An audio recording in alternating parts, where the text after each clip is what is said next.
दोस्तों, प्यार की सरहदें के छठे एपिसोड में आपका स्वागत है। अगर आप पहली बार आए हैं तो हमारे चैनल को सब्सक्राइब कर लें। आपको कहानी अच्छी लग रही है तो वीडियो को लाइक करें और कमेंट करके जरूर बताएं। चलिए शुरू करते हैं कहानी। अमृता ने लगभग काम पूरी तरह से संभाल लिया था। वहीं शिफ्ट भी हो गई थी। रू के घर पर वो अनकंफर्ट फील करती थी, लेकिन कुशल को वहां पर बहुत अच्छा लगने लगा था। अमृता ये समझ रही थी कि वो वहां से जाने के लिए कभी नहीं रोकती। अमृता बैठी कुछ फाइलें देख रही थी। एक स्टाफ भी उसकी मदद कर रहा था। मैम, अमृता ने उसकी तरफ देखकर कहा, क्या हुआ? मैम, वो कुशल का एडमिशन फॉर्म इनकम्प्लीट है।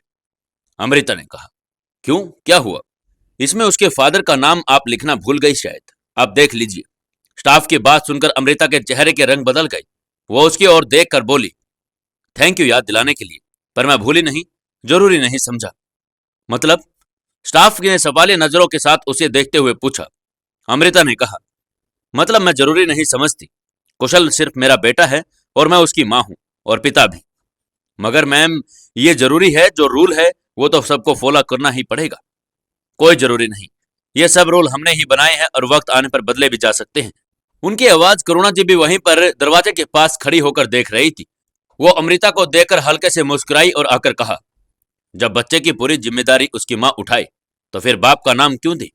इस फॉर्म पर पिता की जगह भी मां का नाम रहेगा। अब जाओ। करुणा जी के कहने पर स्टाफ जी मैम बोलकर वहां से चला गया। उसके जाने के बाद अमृता जी ने कहा, मैं यहां बैठ सकती हूं मैम? अमृता, करुणा जी, आप कितनी बार कहा है कि आप मुझे मैम ना बोला कीजिए, मुझे अच्छा नहीं लगता। करुणा जी मुस्कुरा कर कहती है, ठीक है, नहीं बोलूंगी, लेकिन एक सवाल पूछूं तो जवाब दोगी? अमृता ने कहा, पूछिए ना। कुशल तुम्हारे पति की संतान है या तुम्हारे प्रेमी की? अमृता चौंक कर उसकी ओर देखती है। हैरान न हो, मैंने जब पहली बार तुम्हें देखा था तभी मुझे लगा कि तुम्हारी इन खाली आंखों में बहुत कुछ है, और देखने से तुम शादी शुदा तो नहीं लगती। अगर तुम नहीं बताना चाहती तो मत बताओ, लेकिन ये याद रखो कि मैं कुछ गलत बात नहीं निकालूंगी। अमृता ने गहरी सांस ली और फिर कहा, क्या फर्क पड़ता है करुणा जी? वो मेरे पति की अमानत है या मेरे प्यार की निशानी। किसी भी सूरत में हमारी किस्मत तो बदलने वाली नहीं है। वैसे भी लोग जो जायज और नाजायज का टैग लगाकर बच्चे पर दे देते हैं, जबकि यह टैग तो माँ बाप पर लगना चाहिए। जिस इंसान के एक दूध पीते बच्चे को मरने के लिए छोड़ दिया, वो ही मेरी नजर में हर रूप में नाजायज है, और ऐसे पिता की न तो मेरे बेटे की जरूरत है और न ही मुझे। करुणा जी ने कहा, सच कहा तुमने, इस बात से कोई फर्क नहीं पड़ता। और एक बात, तुम एक अच्छी माँ हो, ये बात तुम्हारे बेटे के संस्कार में दिखता ही है। अमृता मुस्कुरा देती है। वो करुणा जी से कहती है, वैसे तुम्हारी उम्र क्या है?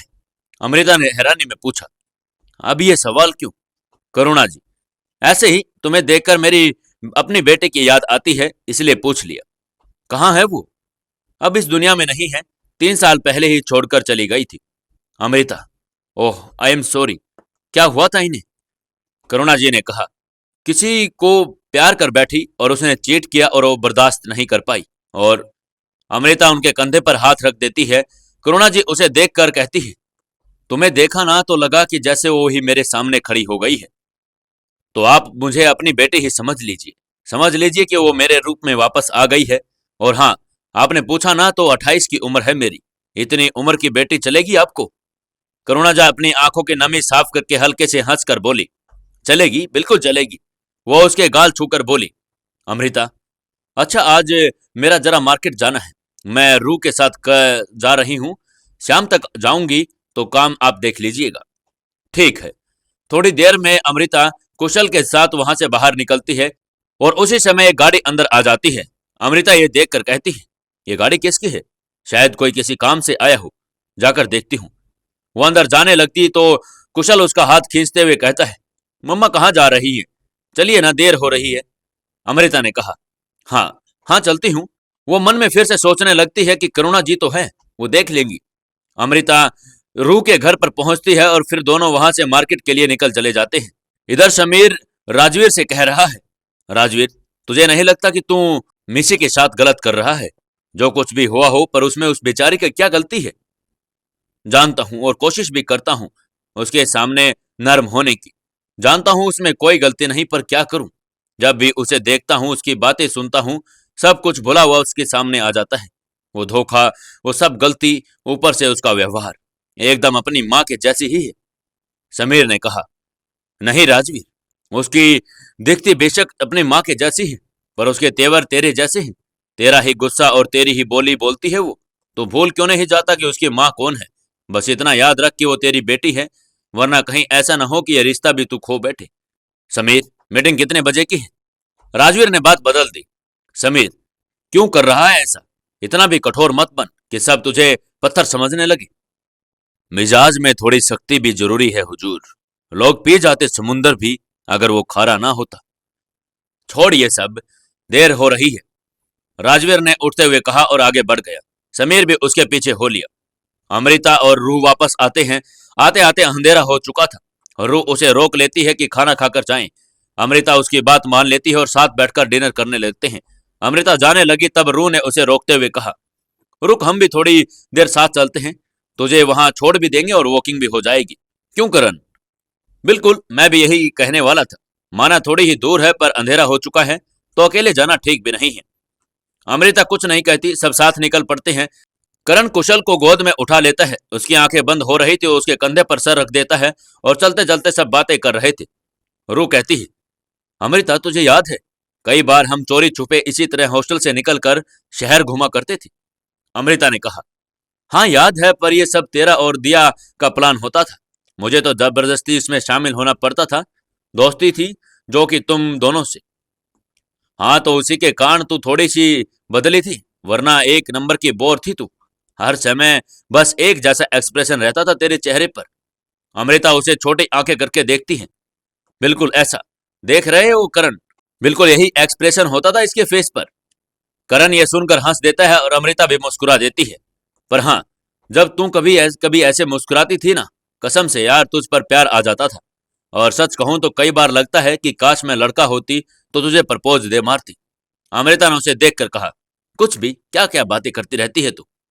रू कहती है, अरे सच्ची, कोई भी लड़का तेरी जैसी पार्टनर ही चाहेगा, जो बोले कम और सुने ज्यादा। क्यों करण? ये भी मुझे यही कहते हैं। अगर मुझे पहले पता होता कि तुम इतनी बोलती हो तो तुमसे शादी भी नहीं करता। करण कहता है, हाँ पर अब तो शादी हो गई ना, इसके बारे में क्या सोचना और क्या फायदा। हाँ, लेकिन फिर भी मौका मिला तो मैं अच्छे से पता कर लूंगा पहले ही। ये बात सुनकर अमृता रू की तरफ देखती है, जो आंखें फाड़ कर करण को देख रही थी, और यह देखकर अमृता जोर से हंस पड़ी। दोनों का ध्यान उसकी ओर गया तो अमृता थोड़ा शुद्ध को शांत कर बोली, सॉरी, आप दोनों को देखकर रोक नहीं पाई। रू उसे साइड हक करके, तुझे हंसते देख बहुत अच्छा लगा। सच में यार, राजवीर सर सही कहते थे, तू हंसते हुए बहुत प्यारी लगती है। क्योंकि कभी कभी हंसती है, और न शायद इसलिए ही उन्हें तुझसे प्यार था। रू एक्साइटमेंट में बोले जा रही थी, उसे एहसास भी नहीं हुआ कि अमृता का चेहरा उतर आया था। अमृता एकदम से बोल पड़ी, रू, हम पहुंच गए हैं। इतना बोलकर वो कुशल को अंदर लेकर आ गई, और रू को एहसास हुआ कि वो क्या बोल गई थी। उसे खुद पर बहुत गुस्सा आया। वहीं करण को समझ नहीं आया कि अचानक से अमृता को क्या हुआ, और वो रू की तरफ देखता है जो चेहरा लटकाए खड़ी थी। वो उसे पूछता है कि क्या हुआ। रू हल्के से मुस्कुरा कर ना में गर्दन हिला देती है और उसे चलने का बोल देती है, और वो दोनों वापस चले जाते हैं। अमृता अपने कमरे में आकर कुशल को बिस्तर पर सुला देती है। उसका मन अशांत, और वो वॉशरूम में जाकर अपना चेहरा अच्छे से धोकर वापस आकर कुशल के पास लेट गई। न चाहते हुए भी उसके जेहन में पुरानी बातें चलने लगी, जिनसे पीछा छुड़ाने में वो अपनी आंखें बंद कर लेती, मगर यादें इतनी आसानी से कहाँ पीछा छोड़ती हैं। वहीं अमृता के साथ भी यही हो रहा था। वही उसकी आंखों में नींद जैसे रूठ चुकी थी, और वो उठकर बैठ जाती है। तुझे पता है तुम्हारी हंसी कितनी प्यारी है। लगता है कानों में मधुर संगीत बजने लगा। तुम्हें हंसते देख बार बार दिल हार जाता हूं। आज भी देखो कैसे खींचा चला आया। अमृता ने एक नजर उसकी तरफ देखा, और फिर दोनों की जिनकी नजर राजवीर पर ही ठहरी थी, अमृता बिना कुछ बोले वहां से आगे बढ़ गई। अरे सुनो तो, क्यों ऐसे बिहेव करती हो यार? मैं इतना बुरा भी नहीं हूं।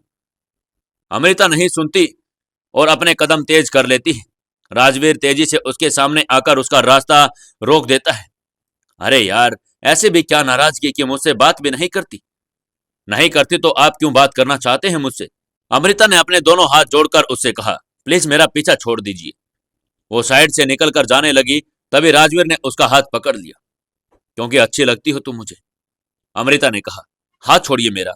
राजवीर ने उसे अपने सामने कर लिया। क्यों? आखिर क्या बुराई है मुझ में? अमृता ने कहा, मुझे आपके किसी सवाल का जवाब नहीं देना, प्लीज दूर रहिए मुझसे।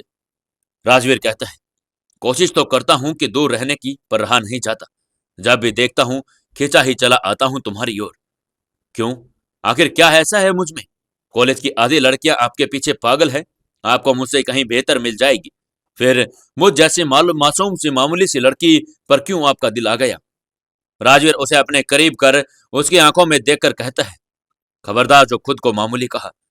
राजवीर की पसंद और मामूली कभी नहीं, और बाकी लड़कियों को मेरी जान से कोई बराबरी नहीं। वो जो बात तुम में है वो किसी और में नहीं, लेकिन तुम ये नहीं समझ सकती, क्योंकि उसके लिए तुम्हें खुद को मेरी नजरों से देखना होगा। अमृता खुद को उसे दूर करके बोली, आपके कह देने से सच नहीं बदल जाएगा। कहाँ आप जो सोने के पालने में पले, और कहाँ मैं जिसे जमीन पर चादर भी तक नसीब नहीं हुई। कहाँ आप लग्जरी गाड़ियों में घूमने वाले, और कहाँ मैं पैदल और बस में धक्के खाने वाली। मेरा और आपका कोई मेल नहीं, इसलिए मुझे बख्श दीजिए, क्योंकि आपसे मेरा नाम जुड़ने पर आपका कुछ जाएगा नहीं और मेरे पास कुछ बचेगा नहीं। राजवीर एकटक उसे देखता रह गया। अमृता उसे नजर फेर कर वहां से चली गई। अब राजवीर आगे क्या करने वाला था, जानते हैं अगले एपिसोड में। अगर आपको कहानी अच्छी लग रही है तो चैनल को सब्सक्राइब कर लें और इसे ज्यादा से ज्यादा शेयर करें और कमेंट करके जरूर बताएं। दोस्तों, प्यार की सरहदों के 7वें एपिसोड में आपका स्वागत है। चलिए शुरू करते हैं कहानी। जब अमृता उससे सब कुछ बोलकर आगे निकल जाती है तो राजवीर पीछे खड़ा देख रहा था। अभी अमृता कुछ ही दूर चली थी कि राजवीर की आवाज ने उसके कदम ठिठक गई। मोहब्बत की इन बातों को नहीं मानती, न वो कोई सरहद जानती है। वो तो सिर्फ दिल देखती है, और अगर एक बार दिल को कोई भी भा जाए फिर और किसी चीज की परवाह नहीं होती। अमृता उसकी ओर पलट कर कहती है, प्यार मोहब्बत रेत के घरौंदे बहुत खूबसूरत लगते हैं, पर उसमें रहा नहीं जा सकता। उसी तरह ये उच्च विचार किताबों में ही शोभा देते हैं। राजवीर उसके पास आकर कहता है, कर लो जितनी नफरत करनी है, दे लो जितना तर्क देना है, लेकिन एक बात याद रखना, तुम्हारे मेरे बीच की हर खाई में भर दूंगा। तुम्हारे दिल में इस कदर तहलका मचाऊंगा कि एक दिन तुम खुद ये सारी रिवायतें तोड़कर मेरी मोहब्बत का इकरार करोगी। अमृता कोई जवाब नहीं देती और वहां से जाने लगी। पत्थर दिल सनम। राजवीर उसे जाते हुए बोल पड़ा। अमृता ये बात सुन लेती है पर कुछ भी रिएक्ट नहीं करती और तेजी से वहां से चली जाती है। इधर ये सोचते सोचते हुए अपने ख्यालों से अमृता बाहर आ गई थी और वो अपने आप से कहती है, काश मैं सच में पत्थर दिल होती, काश की कभी आपसे ना ही मिली होती, मगर जब तकदीर में तबाही लिखी हो तो किसी न किसी रूप में आकर मिलकर ही रहती है। काश की न बदली होती राह तुमने, तो आज दुनिया की भीड़ में यूं गुम न हम होते। काश कि तुम सुन पाते मेरे दिल की बात, और मैं जुबान से कभी कह न सकी, और आज तुम न होते और हम न होते। अगले दिन अमृता कुशल की उंगली थामे क्लास की ओर बढ़ रही थी। कुशल अपनी बातों में लगा रहा था और अमृता मुस्कुराकर हाँ हम में जवाब दे रही थी। तभी उसने सामने से आती मिशी दिखी जो तेजी से चली आ रही थी। वो अमृता से टकरा गई और गिरती उससे पहले कि अमृता ने उसे संभाल लिया और बोली, अरे बेटा संभाल के, अभी गिर जाती ना। मिशी उसे देखकर घूरती है और उसका हाथ झटक कर कहती है, गिर जाती तो गिर जाती, आपसे मदद नहीं मांगी मैंने, और आप खुद भी तो देख कर चल सकती हैं। अमृता हैरान हो गई थी और उसे बोल रही थी, अरे ये कैसी बात कर रही हैं आप? मिशी, मैं ऐसे ही बात करती हूँ, हटो सामने से। वो कुशल को धक्का देकर वहां से आगे निकल गई। कुशल संभल नहीं पाया और फिर गिर गया। अमृता उसे उठाते हुए मिशी की तरफ देखकर बोल पड़ी, अजीब लड़की है। फिर वो कुशल को सामने लाकर बोलती है और उससे पूछती है, बेटा लगी तो नहीं? हाँ, कुशल थोड़ा सा रुआंसा होकर बोला। उसने कहा कि मामा मुझे लगी है। कहाँ? यहां पर और यहां पर भी। कुशल ने अपने कोहनी और कंधे के पॉइंट करते हुए कहा। अमृता उसे प्यार से सहलाने लगी। मिशी ने पलट कर देखा तो वहीं पर रुक गई और देखने लगी। अमृता कुशल की कोहनी सहलाते हुए उस पर फूंक मार रही थी। फिर कुशल के गाल खींचकर दुलारते हुए बोली, कुछ नहीं हुआ बेटा, मेरा बेटा ब्रेव है, इतनी सी चोट पर रोता थोड़े है। नहीं, लगी है सच्ची, कुशल ने कहा तो अमृता ने उसे अपनी गोद में उठा लिया। उसके नाक से नाक लगाकर बोली, सच्ची लगी? कोई बात नहीं, ठीक हो जाएगा। आप किसी दे दो तो फिर ठीक हो जाएगा, कुशल ने कहा और अमृता ने मुस्कुराकर उसके गाल पर किस करके कहा, अभी ठीक है। कुशल ने भी अब गर्दन हाँ में हिला दी थी। अमृता ने उसकी नाक खींचकर बोली, नोटी बॉय। तो दोनों हंस पड़े। अमृता उसे गोद में ले आगे बढ़ गई। मिसी उन्हें देख रही थी और कुशल की नजर उस पर पड़ी तो वो उसे जेब से चिढ़ा दिया। मिसी ने उसे गुस्से से घूरा और वहां से चली गई। अमृता अपना काम निपटा रही थी, तभी उसकी नजर करुणा जी पर गई। उसे कल की बात याद आई तो उसने उन्हें आवाज देकर उन्हें बुलाया और पूछा कि कल उसके जाने के बाद कौन आया था। करुणा जी ने उसे बताया कि एक न्यू बच्चे का एडमिशन आया है। अमृता, ओके। करुणा जी, कई बार मैं सोचती हूँ कि लोग अपने बच्चों को दूर से कैसे रख देते हैं। कुशल अगर एक दिन भी ना दिखे तो मुझे तो मेरी ही जान निकल जाए। इस पर करुणा जी कहती है, सबकी अपनी वजह होती है। किसी के पास समय नहीं होता तो किसी से उनके बच्चे नहीं संभलते। अब कल जो बच्ची आई आई है उसी को देख लो। 2 स्कूलों से निकाल दिया गया। उसकी शरारतों के कारण तो उसे यहाँ रख दिया गया कि सुधर जाएगी। हाँ, जैसे हम उन्हें सुधारने का ही काम होता है। दोनों हंस पड़ी। करुणा जी, सच में, मतलब लोग पता नहीं क्यों बच्चों के मन में बोर्डिंग स्कूल का खौफ भर देते हैं। अरे भाई, यहाँ के टीचर्स भी इंसान ही होते हैं, कोई राक्षस थोड़े हैं। अमृता कहती है, ऐसा नहीं है करुणा जी। कई बार बच्चे घर के लाड प्यार में बिगड़ जाते हैं तो उन्हें घर से दूर कर देते हैं ताकि इससे उनका व्यवहार चेंज हो। खैर, कहाँ है वो बच्ची? मैं उससे मिलना चाहूंगी। करुणा जी ने उसे अपने साथ चलने को कहा।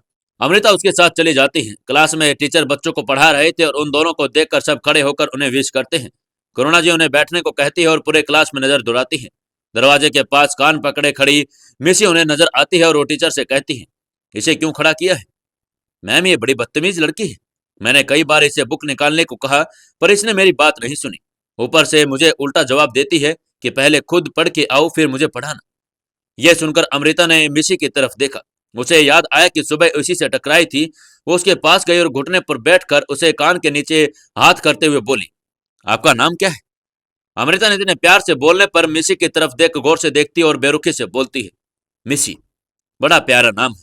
आप बहुत क्यूट भी हैं, पर आपको इतना गुस्सा क्यों आता है? मिसी ने उसकी तरफ देखकर कहा, क्योंकि मैं बैड गर्ल हूं। सबको मुझ पर गुस्सा आता है, इसलिए मुझे भी सबके ऊपर गुस्सा आता है। अमृता समझ जाती कि शायद वो यहाँ नहीं आना चाहती हो और फिर भी उसे भेज दिया गया। इतना इसलिए चिढ़ रही है।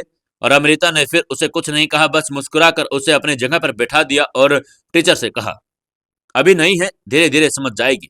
इस तरह बात पर सजा ना दिया करो बच्चों को। इतना कहकर वो करुणा जी के साथ बाहर आ गई। क्या हुआ? तुमने उसे कुछ भी कहने से मना क्यों कर दिया टीचर को? ऐसे तो उसकी शरारत बढ़ जाएगी। करुणा जी, मुझे लगता है वो नाराज है यहाँ आने से, इसलिए ऐसा कर रही है। ऐसे में अगर उसके साथ सख्ती की गई तो वो जिद्दी हो जाएगी। उसे प्यार से हैंडल करने की जरूरत है। अमृता ने कहा। दिन गुजर रहे थे। आए दिन मिसी की शिकायतें अमृता के पास आ जाती थी, मगर वो उसे हमेशा प्यार से समझा कर रह जाती। एक दिन कुशल अपने दोस्तों के साथ खेल रहा था। मिसी वहीं एक और अकेली बैठी थी। बॉल मिसी के पास चली गई। कुशल ने उसे बॉल मांगी पर मिसी ने देने से इनकार कर दिया। कुशल कहता है, तुम्हें खेलना है तो तुम भी खेल लो, पर बॉल दे दो। मिसी कहती है, मुझे नहीं खेलना, मैं बॉल भी नहीं दूंगी। कुशल कहता है, देखो बॉल दो नहीं तो मैं जाकर अपनी मम्मा को शिकायत कर दोगे, तो जाओ कर दो। कुशल अपनी बात पूरी करता उससे पहले ही मिसी बोल पड़ी। कुशल ने मुस्कुरा कर कहा, नहीं, मैं तो बॉल छीन लूंगा, ये कह रहा था। इतना बोलकर वो बॉल छीन कर भाग गया। मिसी को बहुत गुस्सा आता है और वो उसके पीछे जाकर उसकी बॉल छीन लेती है, स्कूल गेट के बाहर फेंक देती है। कुशल उसकी ओर देखकर कहता है, ये क्या किया स्टूपिड गर्ल, अब जाकर लेकर आओ उसकी। मिसी मुंह टेढ़ा कर कर वहां से चली गई। कुशल अपने दोस्तों से बोलता है, रुको मैं लेकर आता हूँ। नहीं, रहने दे, स्कूल गेट के बाहर जाने की परमिशन नहीं है, डांट पड़ेगी।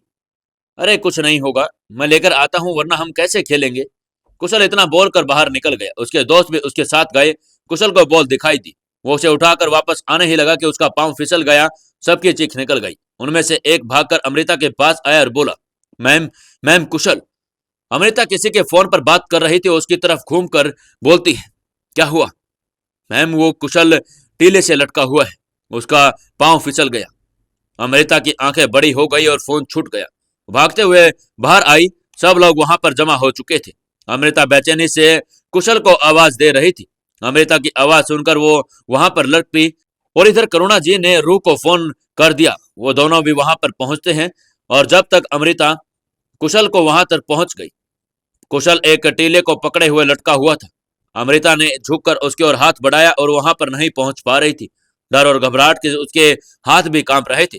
अमृता थोड़ा और आगे बढ़ी। ये देखकर रूह चीख पड़ी। करण उसे शांत रहने को कहता है और रस्सी मंगवाकर उसके सहारे से अमृता की तरफ बढ़ा देता है। अमृता, अपना हाथ दो कुशल बेटा। कुशल, नो मम्मा, डर लग रहा है, मैं गिर जाऊंगा। नहीं बेटा, कुछ नहीं होगा, मैं आपको गिरने नहीं दूंगी, आप अपना हाथ दो। अमृता की आंखों में आंसू बहे जा रहे थे। कुशल अपना हाथ बढ़ाता है तो अमृता उसे थाम लेती है और उसे पूरा जोर लगाकर अपनी ओर खींचती है। तब तक करण भी वहां पर पहुंच चुका था और वो कुशल को खींचकर अपनी गोद में ले लेता है। फिर अमृता का हाथ पकड़कर उसे भी वहां से खींचकर लाता है। अमृता का शरीर बुरी तरह से कांप रहा था। करण उन दोनों को सुरक्षित जगह पर लेकर आया और वो करण कुशल को नीचे उतारता है और मृदा उसे कसकर अपने सीने से लगा लेती है। फिर उसका चेहरा अपने हाथों में लेकर कहती है, क्यों गए थे वहां? कुछ हो जाता तो? मम्मा की थोड़ी सी भी चिंता नहीं है ना आपको? आपको कुछ हो जाता तो मैं मर जाती। कुशल अपने कान पकड़कर कहता है, सॉरी मम्मा, आप रो मत प्लीज। वो उसके आंसू साफ करता है और अमृता उसके चेहरे को बेतहाशा चूमने लगती है। उसे कसकर उसने सीने लगा लिया था। रूह आकर अमृता को गले लगाकर कहती है, रिलैक्स, अब सब ठीक है, चल अंदर चल। करण वॉचमैन से कहता है, कहाँ थे तुम? इस तरफ आना मना है। फिर तुम्हारे होते वो बाहर कैसे आया? अपने काम पर ध्यान नहीं रहता तुम्हारा? माफ कीजिए सर, मैं पानी पीने गया था, तब तक ये बाहर आ गए। क्या माफ कर दूं? अगर बच्चे को कुछ हो जाता तो? काम नहीं होता, हिसाब करवा लो अपना। करण उसे डांट रहा था, तभी रू ने उसे रोकते हुए कहा, जाने दीजिए, ध्यान रखा करो। वो अमृता को लेकर अंदर आती है। अमृता कुशल को सीने से लगाए अंदर आ गई। करुणा जी उन दोनों के लिए पानी लेकर आई और दोनों को पानी पिलाया। तभी एक बच्चा मीशे की तरफ इशारा करते हुए जो एक दोनों के कोने में खड़ी हुई थी, यह सब उस लड़की के कारण हुआ है। उसी ने बॉल उस तरफ फेंक दी थी जिसे लेने कुशल चला गया। करुणा जी गुस्से में उसकी ओर बढ़ी और उसकी बाह पकड़कर बोलती है, दिमाग खराब है तुम्हारा? तुम अपने शैतानियों से बाज क्यों नहीं आती? रुको, तुम्हारे पेरेंट्स को फोन करती हूँ। करुणा जी इतना बोलकर वहां से चली गई। मिशी कोई जवाब नहीं देती और अमृता के पास आकर कहती है, सॉरी, मैंने ये जानबूझकर नहीं किया। अमृता उसकी ओर देखती है और वहां से चली गई। अमृता ने अपने मन में कहती है, इसकी आंखों में मासूमियत है पर मन में इतना गुस्सा क्यों है? करुणा जी ने फोन पर बलबीर जी राजबीर को सब बताते हैं। राजबीर, मैंने तो पहले ही कहा था वो सुधरने वाली नहीं है, देखना यहाँ भी निकाल दी जाएगी। बलबीर जी कहते हैं, वो तो जब होगा, फिलहाल बुलाया है तो कल चले जाना। राजवीर, सॉरी मेरे पास समय नहीं है, आप चले जाना। बलबीर जी कहते हैं, राजवीर तुम जाओगे तो अच्छा लगेगा और इसी बहाने स्कूल भी देख लोगे। लगे हाथ उसे ले भी आना, दिवाली की छुट्टियां पड़ने वाली है। राजवीर ने कहा, मैंने कहा ना मैं नहीं जा रहा। बलबीर जी अब ऊंचे स्वर में बोलते हैं, बस बहुत हुई तुम्हारी मनमानी। जब जिम्मेदारी उठानी ही नहीं तो जैसे जन्म क्यों दिया? बेटी तुम्हारी है तो जिम्मेदारी भी तुम्हारी। जाना हो तो जाओ, नहीं जाना मत जाओ। अब मैं कुछ नहीं कहूंगा, थक गया हूं मैं। बलबीर जी बोलकर कमरे में चले गई। राजवीर भी गुस्से में अपने कमरे में आ गया। उसने समीर को फोन कर ऑफिस न आने की जानकारी दी और अपनी गाड़ी निकालकर लेकर निकल गया। वो स्कूल पहुंचकर प्रिंसिपल के कैबिन में पहुंचा। अमृता जब बच्चों के साथ होती तो वहां पर करुणा जब बैठती थी, अभी भी करुणा जी बैठी थी और राजवीर इजाजत लेकर अंदर चला गया। करुणा जी ने उसे बैठने को कहा और सारी बातें बता दी। यह सुनकर राजवीर को बहुत गुस्सा आया पर वो खुद को शांत करके बोलता है, उसकी तरफ से मैं सॉरी बोलता हूँ। चाहे तो उस बच्चे के पेरेंट्स को बुला लीजिए, मैं उनसे भी माफी मांग लूंगा। करुणा जी कहती है, यह तो बहुत अच्छा है कि वो बच्चा वहां की केयर टेकर का है, उन्होंने कोई एक्शन नहीं लिया, वरना बात बहुत बढ़ सकती थी। आपसे बस इतना कहना चाहते हूँ कि आप उसे समझाइए, इस तरह शैतानी भारी पड़ सकती है उस पर। राजवीर जी कहते हैं, जी मैं बात करूंगा उससे, क्या मिल सकता हूं मैं उससे? करुणा जी, या श्योर, आप बाहर वेट कीजिए, मैं उसे भिजवाती हूँ। राजवीर जाकर बाहर गार्डन में रखे बेंच पर बैठ जाता है। अमृता अपनी क्लास ले रही थी, तभी प्यून आकर कहता है, करुणा जी मिसी को बुला रही है, उसके पिता आए हैं। अमृता मिसी को लो जाने के लिए कहती है पर वो नहीं उठती। अमृता जब दोबारा कहती है तो उठकर बाहर चली जाती है। अमृता उसका चेहरा देखती है, फिर मन में मन कहती है, मुझे एक बार इसके फादर से बात करनी चाहिए। वो क्लास से बाहर आती है और ऑफिस की ओर बढ़ती है, तभी उसे मिसी दिखाई दी। वो अपने मन में कहती है, ये इतनी जल्दी वापस आ गई। वह असमंजस में उसे देखते हुए आगे बढ़ गई और सामने खड़े राजवीर से टकरा जाती है। वो उसकी तरफ पीठ किए किसी को फोन मिला रहा था। वो उसकी ओर पलटता है और कुछ बोलता उससे ही पहले अमृता बिना उसकी ओर देखे बोल पड़ी, आई एम सॉरी। मेरा ध्यान कहीं और था और झुक कर अपना फोन उठाने लगी। आवाज सुनकर राजवीर का दिल धड़क उठा। वो उसे देखने की कोशिश करता पर बालों की वजह से अमृता का चेहरा नजर नहीं आ रहा था। तभी राजवीर की नजर उसकी गर्दन के पीछे थोड़ा सा पीठ पर काले रंग के बर्थ मार्क पर चली गई। उसकी आंखें बड़ी हैरानी से बड़ी बड़ी हो गई। अनायास ही उसके मुंह से निकला, अमृता। नाम सुनते ही अमृता का दिल धड़क से धक धक करने लग गया। वो झटके से उठकर अपनी गर्दन उठाकर उसे देखती है। राजवीर को देखकर ही उसका शरीर कांप उठा। उसे भरोसा नहीं हो रहा था कि वही राजवीर भी उसका वही हाल होगा। वह उसकी ओर कदम बढ़ाता है और अमृता वहां से तेजी से भाग कर निकल जाती है। राजवीर उसे आवाज देते हुए उसके पीछे जाता है, मगर अमृता फुर्ती से उसकी आंखों से ओझल ओढ़ कर छुप जाती है। राजवीर चारों ओर देखते हुए उसे आवाज देता है पर कोई फायदा नहीं होता। वहां से गुजर रहे वॉचमैन को आवाज देकर पूछता है, मगर वो कुछ दिनों पहले ही अपॉइंट हुआ था तो उसे अमृता का नाम भी नहीं पता था। वो कहता है कि इस नाम के यहाँ पर कोई नहीं है। यह सुनकर अमृता ने चैन की सांस ली। राजवीर अपने मन में कहता है, वो यहाँ नहीं है तो क्या मुझे वहम हुआ कि वो यहाँ है, लेकिन ये वहम इतने दिन बाद क्यों? मगर मुझे ऐसा क्यों लग रहा है कि वो आसपास ही है। जब से यहाँ आया हूं तब से कुछ जाना पहचाना एहसास हो रहा है। क्यों? उसका दिमाग काम नहीं कर रहा था। वो एक बार फिर से सबकी ओर नजर घुमाता है। अमृता झांक कर उसे देखती है और छुप जाती है। राजवीर वहां से चला जाता है और अमृता ने अपने मन में सोचती है, ये यहाँ क्यों आए? ये सच में यहाँ आए थे या ये मेरा वहम था? नहीं, वो सच में थे। इतने सालों बाद इस तरह से उनका सामने आना, आखिर अब क्या लिखा है मेरी किस्मत में? राजवीर वापस जा चुका था। मिसी ने उसके साथ आने से मना कर दिया और अमृता जाकर करुणा जी से राजवीर के बारे में पूछना चाहती, पर ये सोचकर रुक जाती कि वो पूछेगी क्या, और अगर करुणा जी ने पूछा तो क्या जवाब देगी। 2 दिन गुजर जाते हैं। सब बच्चे छुट्टियों में घर जाने की तैयारी कर रहे थे। अमृता सब देखने के बाद बाहर आ रही थी। उसने देखा कि मिसी अकेले बैठी थी और अमृता उसके पास आकर बैठ गई। अमृता ने उससे कहा, आप यहाँ पर क्या कर रही हैं? मिसी उसकी तरफ देखती है और फिर नजर फेर कर बैठ जाती है। अमृता फिर कहती है, आज अपने घर नहीं जाएंगी? आपने घर से आपको कोई लेना नहीं आया? मिसी कहती है, नहीं, मुझे नहीं जाना, कोई मुझे नहीं ले जाएगा। अमृता ने कहा, क्यों? मिसी कहती है, क्योंकि मैं बैड गर्ल हूं और सबको परेशान करती हूँ। अमृता कहती है, और ऐसा आपसे किसने कहा? मिसी कोई जवाब नहीं देती। वैसे मुझे पता है आप ऐसा जानबूझकर करती हैं और क्यों करते हैं ये भी पता है। मिसी उसकी तरफ देखती है। अमृता फिर उसे कहती है, आप यहाँ सबको परेशान करती हैं क्योंकि आप चाहते हैं कि आपको हम यहाँ से निकाल दें और आप अपने हमेशा के लिए अपने घर चली जाएं, और आप घर पर भी इसलिए नहीं जाना चाहती क्योंकि आपके घर वालों ने आपको यहाँ भेजा, जिसकी वजह से आप उनसे नाराज हैं। मिसी उसकी तरफ देखकर कहती है, क्या सभी की मम्मा आपके जैसे होती है? क्या सभी अपने बच्चों से ऐसे ही प्यार करती हैं जैसे आप अपने कुशल से करती हैं? अमृता मुस्कुरा कर कहती है, हाँ, सबकी माँ ऐसी ही होती हैं। क्यों, आपकी मम्मा ऐसी नहीं है क्या? मिसी कहती है, नहीं, मैं कुशल के जितनी लकी नहीं हूँ, और इतना बोलकर वहां से चली जाती है। अमृता उसकी बात सुनकर असमंजस में पड़ जाती है। क्या अमृता उसे रोक कर फिर से उससे बात करेगी? जानने के लिए जुड़े रहिए हमारी इस कहानी के साथ। दोस्तों, प्यार की सरहदें के 8वें एपिसोड में आपका स्वागत है। दोस्तों, अगर आपको कहानी अच्छी लग रही है तो आप लोग कमेंट करके जरूर बताएं, क्योंकि आप लोग कहानी सुनते हैं लेकिन एक भी कमेंट नहीं करते हैं। आप ये लोग एक एक कमेंट करके जरूर बताएं कि आपको कहानी कैसी लग रही है। चलिए शुरू करते हैं कहानी। मिसी की बातें सुनकर अमृता को असमंजस में पड़ गई थी। उसे पूरी बात तो समझ नहीं आई, पर इतना जरूर समझ चुकी कि बच्ची अपने को तवज्जो न मिल पाने की वजह से ऐसी हो गई।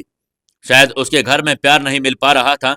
इतनी सी बच्चे के मन में इतनी करवाहट को इसी वजह से हो सकती थी। उसने उससे कुछ पूछना सही नहीं समझा। हालांकि वो उसके अभिभावक से बात करना चाहती थी, पर फोन पर नहीं, सामने से। वो उस दिन वो मिल नहीं पाई। उसे इस बात से भी हैरानी थी कि मिसी के मना करने पर वो लोग उसे छोड़ गए थे। यही सब सोचते हुए वापस अपने काम में लग गई थी। दीपावलियों की छुट्टियां पड़ चुकी थी। सब बच्चे घर जा चुके थे। और रूह ने अमृता से त्योहार पर घर पर रहने को बोला तो अमृता ने उसकी बात नहीं टाल पाई। वो मिसी को अपने साथ ले ही आई और कुशल मिसी को देखकर चिढ़ रहा था। वहीं मिसी भी उसे कोई बात नहीं कर रही थी। अमृता तैयारियों में रूह की मदद कर रही थी। वहीं कुशल अंश के साथ खेलने में लग गया, जबकि मिसी गुमसुम से एक और बैठी थी। अमृता की नजर उस पर पड़ी तो उसे बहुत अजीब लगा और उसे देख रही थी। रूह ने उसे देखते हुए कहा, क्या हुआ अमृता? कुछ नहीं, मैं उस बच्चे के बारे में सोच रही हूँ। मतलब कोई माता पिता त्योहार के दिन भी अपनी बच्ची को घर न ले जाए। अरे तुमने ही तो कहा था कि इसने जाने से इनकार कर दिया। हाँ फिर भी उसने कहा कि वो छोड़कर चले गए। और तो और मैंने फोन करवाया तब भी आने से मना कर दिया। वो ऐसा कैसे कर सकते हैं, ये जानते हुए कि छुट्टी में सभी बच्चे अपने घर चले जाएंगे और ये अकेली रह जाएगी। रू ने कहा, छोड़ना तो ज्यादा सोच रही है। अमृता ने कहा, नहीं रू, कुछ तो है इस बच्चे की लाइफ में जो नॉर्मल नहीं है, वरना इतनी सी बच्चे के मन में इतनी कड़वाहट। यू नो वट, इसके अंदर मैंने एक खालीपन महसूस किया। शायद उसकी फैमिली का उसे नेगलेक्ट करने के कारण वो ऐसी जिद्दी और एरोगेंट हो गई है। हो सकता है ऐसे बड़े लोगों के चौंचले होते हैं। काम से वक्त नहीं मिलता तो बच्चों को आया के हवाले कर देते, तो कई बार बच्चे ऐसे हो जाते हैं। या फिर यह भी हो सकता है कि इसके पेरेंट्स का रिश्ता जल्दी हेल्दी ना हो, जिसके कारण से वो इसको लेकर भी गैर जिम्मेदार हो चले। कई बार ऐसा होता है कि माँ बाप के झगड़े में बेचारे बच्चे सफर कर जाते हैं। अमृता ने कहा, जो भी हो रू, पर मुझे इसके लिए बहुत बुरा लगता है और ताज्जुब भी होता है। पता इसने मुझे इतना सब माँ के बारे में जैसी होती है। तो मैंने इससे कहा हाँ। उस पर यह बोली कि कुशल के जितनी मैं लक्की नहीं हूं। मीन ये कि अपनी माँ से प्यार को मिस करती है।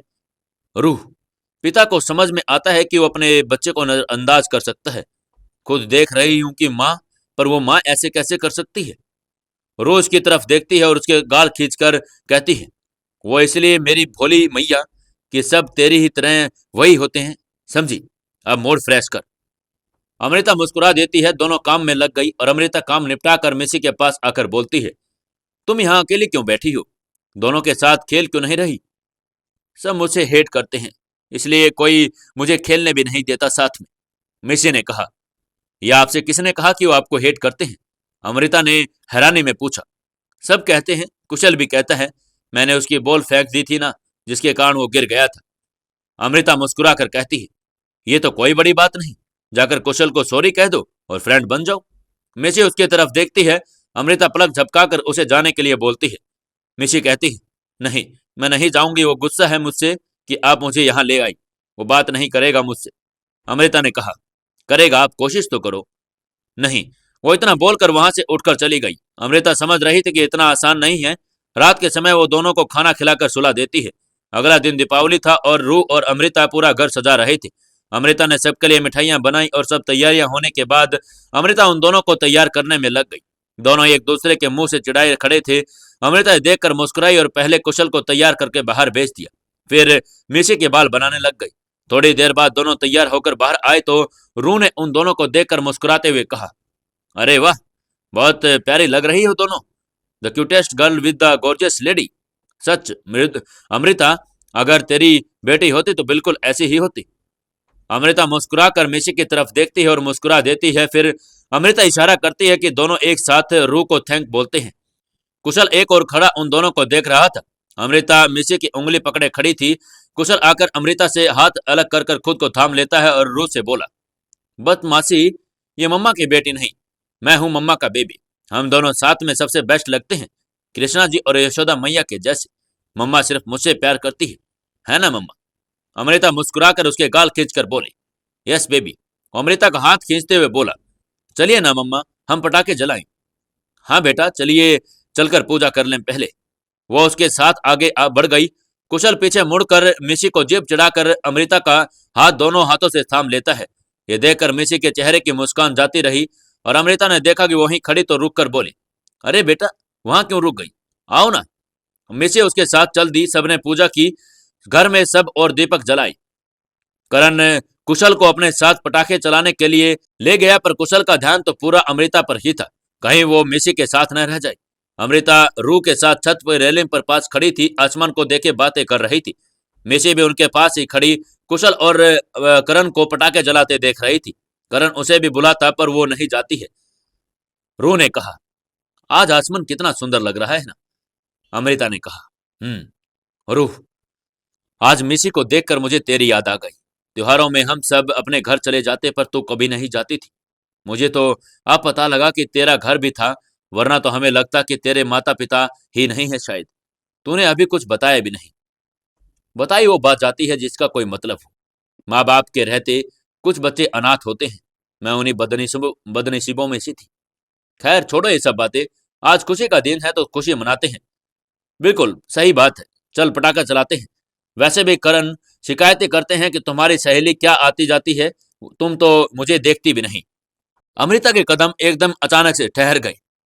एक मेरी नजर है जो उनसे हटती ही नहीं, और एक उनकी नजर जो भूले भी हमें देखती नहीं।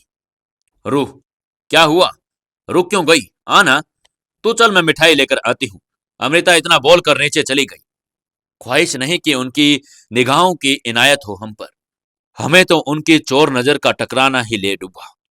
अमृता अपने चेहरे पर पानी मारकर साफ करती है। वो आईने में देखते ही उनकी आंखें में लाली उतर आई थी।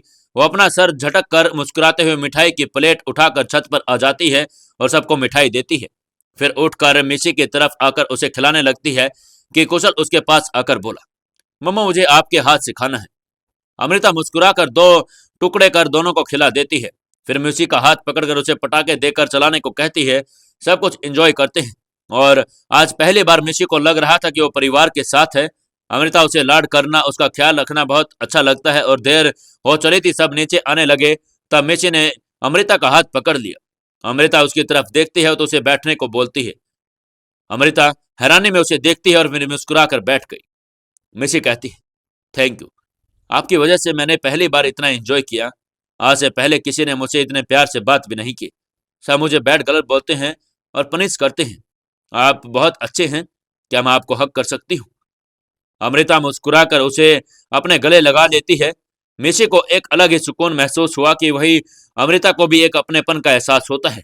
वो उसे अलग करके कहती है, चलो खाना खा लो। मिशी उसके गाल पर किस कर लेती है। अमृता भी उसके गाल को चूम लेती है। कुशल को यह बिल्कुल अच्छा नहीं लगा। वो अमृता का हाथ पकड़कर बोला, मम्मा बहुत भूख लगी है, चलिए ना। मिशी, कुशल, आई एम सॉरी, मेरे कारण तुम्हें चोट आई, मुझे माफ कर दो।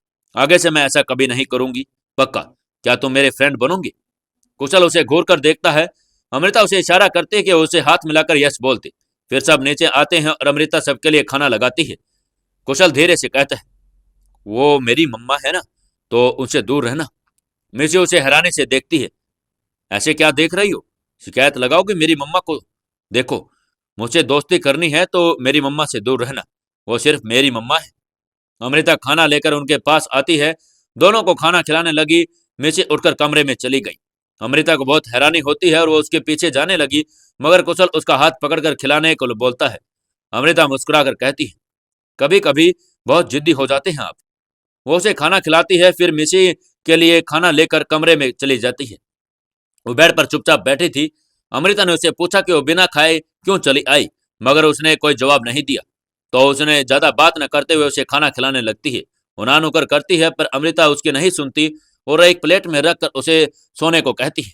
तब तक कुशल भी वहां आ गया और अमृता को आशे के सर पर थपकी देते हुए फिर से चिढ़ गया। वो आकर अमृता की गोद में लेट गया और सुलाने के लिए बोला। अमृता को आज पार्थ की हरकतें कुछ अजीब लगती है और वो उसे सुलाकर सब पर थपकी देती है। थोड़ी देर में वो सो भी गया और अमृता उठने को कहती है कि देखती है कि कुशल ने उसका हाथ कस कर पकड़ रखा था। उसके चेहरे पर हल्की मुस्कान तैर गई। वो दोनों को रजाई से कवर कर कर वहीं पर लेट जाती है। त्योहार के दिन इधर राजवीर के अकेले वापस आने के कारण बलबीर जी की राजवीर से बहस हो गई। गुस्से में बलबीर जी ने मिशी को नहीं लाने की बात कह दी थी। जब उसके बाप को उसकी परवाह नहीं तो उसे उससे कोई मतलब नहीं। राजवीर जी गुस्से में घर से निकल गए और पिछले 2 दिन से घर भी नहीं लौटे थे। बलबीर जी ने कह तो दिया, पर उन्हें मिशी की फिक्र हो रही थी तो उन्होंने फोन किया। पता चला कि वो एक टीचर के साथ उनके घर चली गई है तो थोड़े रिलैक्स हो गई। वहीं राजवीर को लेकर परेशान से उसे फोन लगा रहे थे कि वो फोन पर आंसर नहीं करता। तभी उन्हें पूर्वी का मैसेज आता है कि राजवीर उसके घर पर है, और ये जानकर बलबीर जी को थोड़ी शांति मिलती है। वो अपने कमरे में आए और वहां पर लगे तस्वीर को देखकर कहते, देख रही हो, सबकी जिंदगी क्या से क्या हो गई। मेरे एक गलत कदम से सबको वहां पर लाकर खड़ा कर दिया। आज त्योहार के दिन इस घर में मातम छाया है। काश कि मैं राजवीर की बात मान गया होता, काश। दूसरी तरफ समीर के घर पर तीनों छत पर बैठे थे। समीर और पूर्वी आपस में हंसी मजाक कर रहे थे। राजवीर बस फीका मुस्कुराकर उसकी बातें सुन रहा था। न चाहते हुए भी उसे रातों के अजीत में खींच रही थी। वो उठकर रेलिंग से टिक कर खड़ा हो गया और खुद को बहलाने लगा। आकाश में चारों ओर आतिशबाजियां हो रही थी। चारों ओर जहां तक नजर आए शहर रोशनी से जगमगा रहा था। मगर राजवीर के मन के अंदर इतना अंधेरा था, वो खुद को कितना भी रोक रहा था मगर उसके जहन में पुरानी यादें एक फिल्म के जैसे चल रही थी। ऐसी ही तो दिवाली की रात थी जब राजवीर की जिंदगी चारों ओर रोशनी से जगमगा रही थी। राजवीर के कहने से पूर्वी ने अमृता को दिवाली मनाने पर घर पर बुला लिया था। वाइन कलर का फुल लेंथ सूट पहने अमृता उसे आज कुछ ज्यादा ही खूबसूरत लग रही थी। पूजा करने के बाद सब लोग पटाखे चलाने को जैसे ही छत पर जमा थे, समीर, पूर्वी, अनुभा, अमृता और राजवीर। अमृता हमेशा की तरह राजवीर से दूरी बनाए पूर्वी के साथ थी। समीर भी उनमें शामिल हो जाता, पर हमेशा की तरह अमृता उससे ज्यादा बात नहीं करती। राजवीर रेलिंग से टिक कर खड़ा था। अनुभा उसके पास खड़ी उससे बातें कर रही थी, मगर राजवीर का ध्यान न तो उसकी बात पर था, न ही उसकी ओर था। उसके नजर में तो बस अमृता पर टिकी हुई थी। काफी समय के बाद जब अमृता ने उसकी तरफ नहीं देखा, तब राजवीर ने उसके पास आकर बोला, सब अकेले ही लगे हो, किसी को मेरा ख्याल ही नहीं, मुझे भी एंजॉय करना है। पूर्वी अमृता की तरफ देखकर कहती है, अब इतना सब आपके लिए ही तो किया है, फिर भी आपको शिकायत है? हाँ हाँ, थैंक यू, बहुत मेहरबानी आपकी। तो वो बोलकर पूर्वी को रहा था, मगर नजर उसकी अमृता पर ही थी। वही अमृता एक बार फिर उसकी तरफ नहीं देखती है। एक मेरी नजर है जो उनसे हटती भी नहीं, और एक उनकी नजर जो भूले से भी नहीं देखती है हमें। राजवीर ने अमृता के नजरें जमाए हुए कहा, वाह वाह, क्या बात भाई, क्या कहा आपने? वैसे ये था किसके लिए? पूर्वी ने अमृता के कंधे पर हाथ रखते हुए कहा, मेरे लिए और किसके लिए बोलेगा ये? क्यों राज, सही कहा ना? अनुभा ने बीच में आते हुए बोला। अमृता एक नजर अनुभा को देखती है और फिर राजवीर को, और वहां से उठकर रेलिंग के पास जाकर खड़ी होकर आसमान को देखने लग जाती है।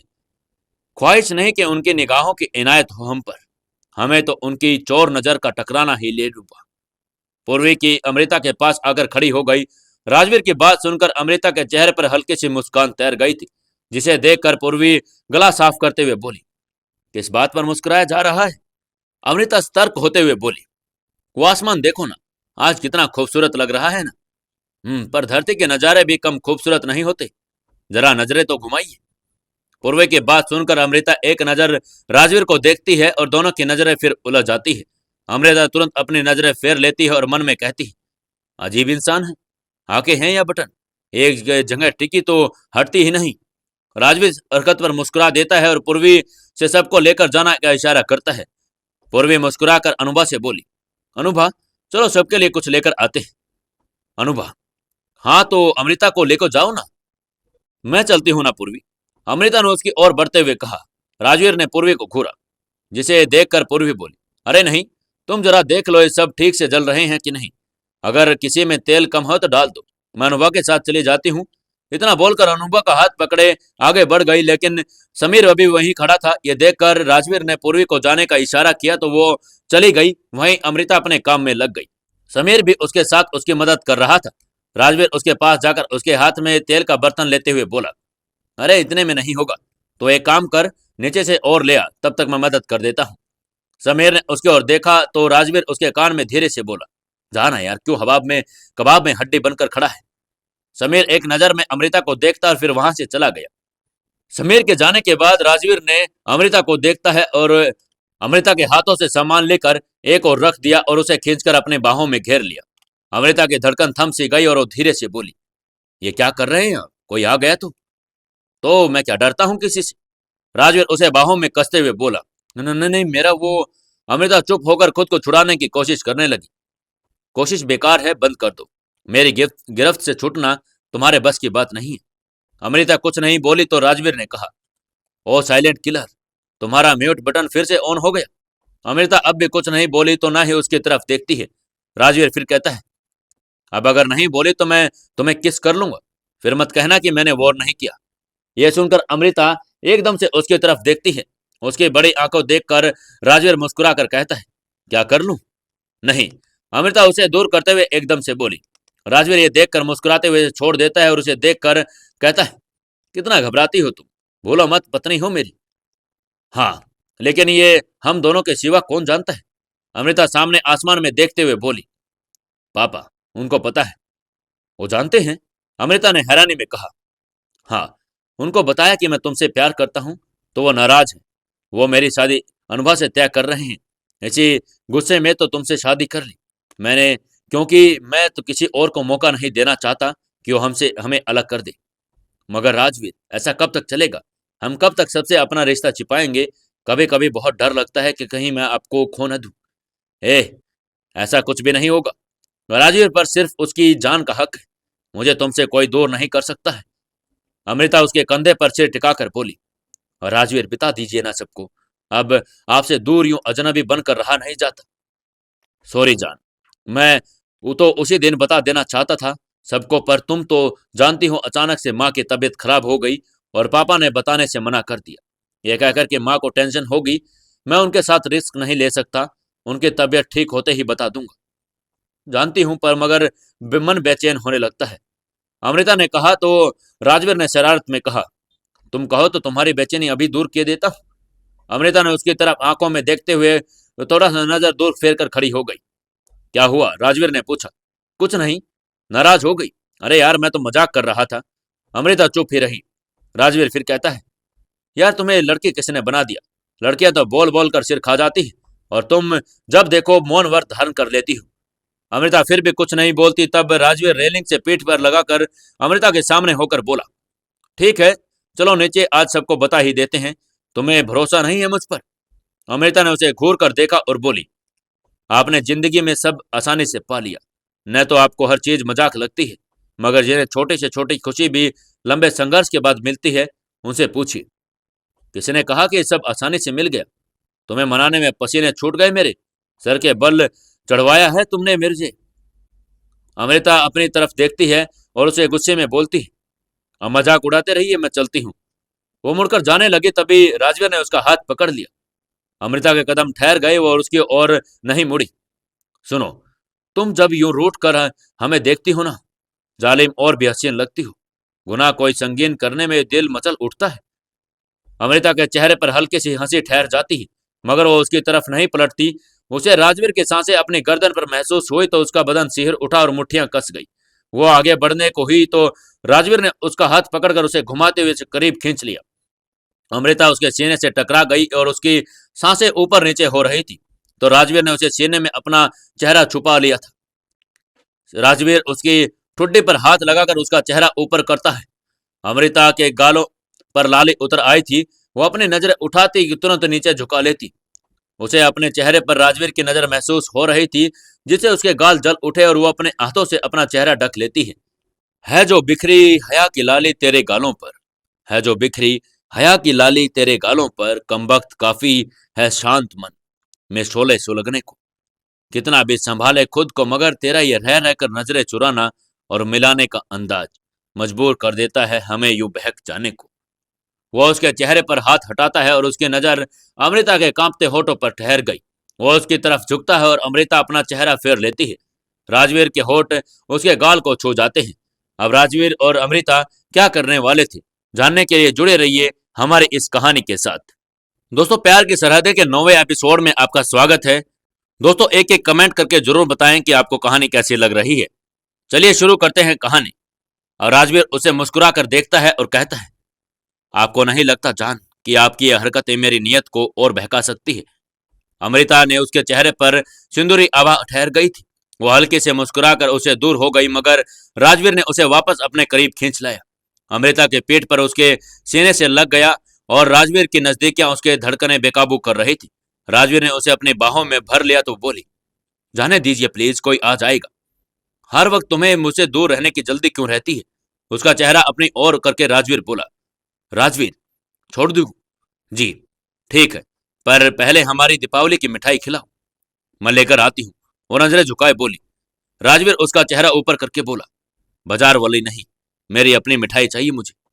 अमृता अपनी मुस्कान छुपाते हुए इसके हल्के से बोली, राजवीर, कोई आ रहा है। राजवीर को भी आहट सुनाई दी। वो उसे दूर हो जाता है और उसी समय समीर और अनुभा एक साथ वहां पर आ जाते हैं। पीछे से पूर्वी भी राजवीर की तरफ बेचारगी से देखती है। राजवीर हल्के से मुस्कुरा देता है और अनुभा आकर राजवीर की बांह थाम कर दूसरे की प्लेट पर इशारा करती है, चलो वहां बैठकर खाते हैं। राजवीर ने अमृता की तरफ देखा, जिसकी नजर उसकी बाह पर थी और जिसे अनुभा ने थाम रखा था। राजवीर ने उसे अपनी बाह छुड़ाकर कहा, हाँ ठीक है, सब साथ में खाते हैं। ओ राज, वो लोग भी आ जाएंगे ना बेबी, तुम मेरे साथ चलो। उनसे दोबारा से उसकी बाह में थाम ली। चल तो रहा हूं, तुम ये बार बार चिपक क्यों रही हो? राजवीर ने उसे दूर से खींच कर कहा। अनुभा ने गुस्से में एक नजर अमृता को देखा और फिर मुस्कुराकर राजवीर से बोली, कितना शर्माते हो तुम? यहाँ कौन सा कोई गैर है, सब अपने ही तो हैं। सबको पता है कि हमारी शादी होने वाली है। कितने बार कह चुका हूं तुम से शादी नहीं करनी है, फिर बार बार ये दोहरा कर खुद की इंसल्ट क्यों करवाती रहती हो? राजवीर ने धीरे से कहा तो अनुभा की नजर अमृता पर चली गई। अमृता अपना चेहरा फेर कर दूसरी ओर देखने लगी तो पूर्वी हाथ कर पकड़ कर बोली, चलो बैठकर बातें करते हैं। अमृता मुस्कुराकर उसके साथ बैठ गई। समीर भी उनके साथ आकर बैठते हुए बोला, अमृता 10 बजने वाले हैं, खा लो फिर चलते हैं, मैं तुम्हें ड्रॉप कर दूंगा। अमृता ने हल्के से मुस्कुरा दिया, कोई कहीं नहीं जाएगा, आज सभी यहीं रुकेंगे। राजवीर कहते हुए अमृता के पास आकर बैठ गया, उसके हाथ पर हाथ रख दिया और अमृता ने एकदम से उसकी ओर देखा। राजवीर हल्के से मुस्कुरा दिया, समीर, नहीं, घर पर माँ इंतजार कर रही होगी। तुमने कहा तो मैं घर चला आया, रुका नहीं सकता। अरे यार, एक दही नहीं जाएगा तो कौन सा आंटी नाराज हो जाएगी? तो यहीं रुक रहा है, दैट्स फाइनल। राजवीर कहता है, राजवीर समझने की कोशिश कर, मैं नहीं रुक सकता। अमृता, तुम चल रही हो ना?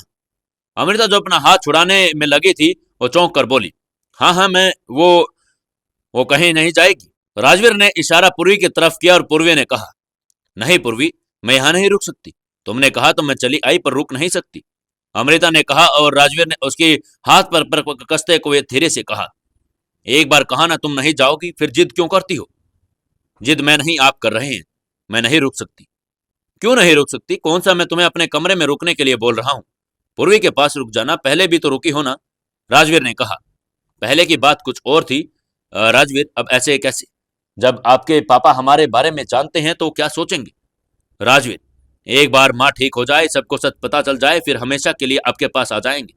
तब सबको थोड़ा सब्र कर लीजिए। हाँ, ये सब्र ही तो नहीं होता। जब इतनी खूबसूरत लड़की आगोश में बैठी हो, पूरा हक हो उस पर, और इसके बाद कोई सब्र करे तो कैसे करे?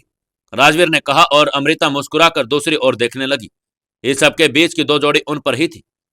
क्या खुसर फुसर कर रहे हो तुम दोनों? समीर ने कहा तो राजवीर ने उसकी तरफ देखकर बोला, नहीं कुछ नहीं, मैं तो बस इससे कह रहा था कि एक गाना सुना दे।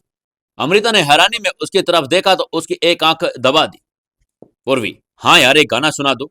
अमृता, नो वे, मैं नहीं सुनाने वाली, मुझे गाना वाना नहीं आता। क्यों झूठ बोल रही हो यार, साइलेंट किलर। याद है समीर, इसका गाना सुनकर आधे कॉलेज को पता चला कि इसका स्पीकर ठीक है। समीर मुस्कुराकर कहता है, हाँ, वरना उससे पहले तो हमें लगता कि बोल नहीं सकती। सुना दो अमृता, वही वाला। अमृता ने मुस्कुराकर देखा तो अनुभा बोली, जब वो मना कर रही है तो क्यों फोर्स कर रहे हो? सब और वैसे भी देर हो रही है। चलो राजवीर, हम कहीं घूम कर आते हैं। अमृता को समीर ड्रॉप कर देगा। वो राजवीर की बाह पकड़कर कहती है, जबरदस्ती उसे उठाने लगी। राजवीर अमृता के हाथ छोड़ देता है और अमृता की नजर राजवीर पर पड़ जाती है। वो कहीं गुस्से में कुछ गलत ना कर दे, ये सोचकर वो गाना शुरू कर देती है, बेदर्दी तेरे प्यार ने दीवाना कर दिया, मुझे दीवाना कर दिया, कहीं भी लागे न जिया, बेदर्दी तेरे प्यार ने दीवाना कर दिया। राजवीर उसकी तरफ देखता है और वो मुस्कुराकर अपनी नजरें झुका लेती है। अपनी खबर है दिल का पता, कुछ मुझे याद नहीं है तेरे सिवा। पूर्वी समीर की तरफ मुस्कुरा कर देखती है, जबकि समीर की नजर अमृता पर ठहरी थी। वहीं राजवीर गाल पर हाथ लगाए अमृता को देख रहा था। अपनी खबर न दिल का पता, कुछ मुझे याद नहीं तेरे सिवा, देखो जिधर तू ही नजर आए दिल रुबा, दुनिया के हर ख्याल से बेगाना कर दिया, मुझे दीवाना कर कहीं भी लागे ना जिया। अमृता राजवीर की तरफ देखती तो वो मुस्कुराकर अपने होठ गाल गोल कर देता। वो मुस्कुराकर उठकर रेलिंग के पास जाकर खड़ी हो जाती और बाहर की ओर देख रही थी। राजवीर उसके पास आकर रेलिंग के पेट लगाकर खड़ा हो गया और अमृता की तरफ देखने लगा। खो गई यूं तेरे प्यार में सनम, कहीं रखती हूँ कहीं पड़े हैं कदम, नई खुशी तड़प नहीं तेरा है करम, मुझको मेरी ही राह से अनजाना कर दिया, मुझको दीवाना कर दिया, कहीं लागे न जिया, बेदर्दी तेरे प्यार ने दीवाना कर दिया। राजवीर मुस्कुराकर ताले बजाने लगता है। सच में दीवाना कर दिया तुम्हारे गाने ने।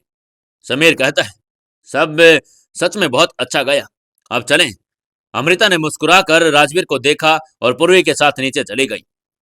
जवाब चाहिए आपको तो सुनिए, आपको जो समझना है समझ सकते हैं, मैं यहाँ किसी और को जवाब देने के लिए बाध्य नहीं हूँ। जवाब तो तुम्हें देना पड़ेगा अमृता। चिल्लाइए मत, चिल्लाना मुझे भी आता है, और आप होते कौन है मुझसे सवाल करने वाले? किसने हक दिया है आपको?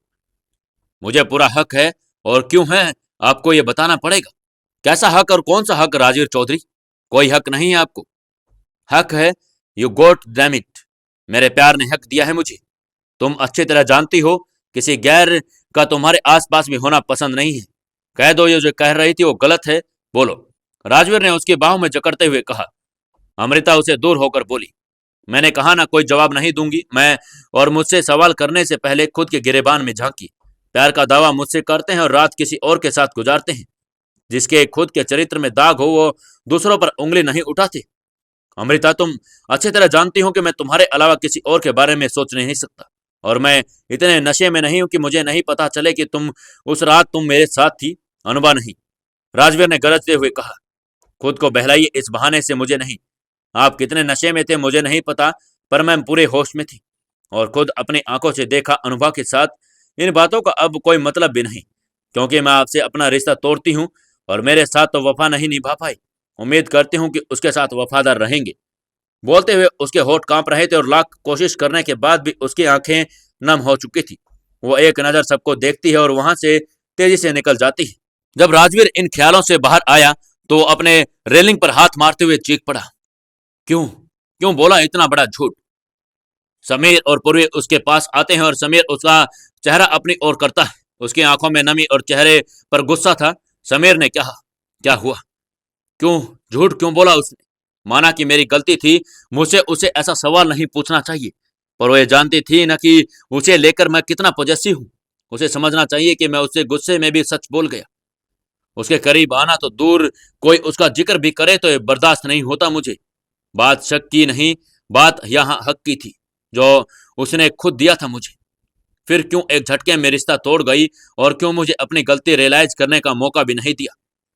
और अगर वो मौका देती भी तो आपको आपको क्या कर लेती? अनुभा को छोड़कर शादी कर लेते, यह जानते हुए कि अनुभा आपके बच्चे की मां बनने वाली थी। पूर्वी ने कहा, उसने झूठ बोला था। वो प्रेग्नेंट नहीं थी। वो बस किसी तरह मुझे अमृता से दूर करना चाहती थी। दोनों ने झूठ बोला, मुझसे धोखा दिया। मुझे नफरत है मुझे उन दोनों से।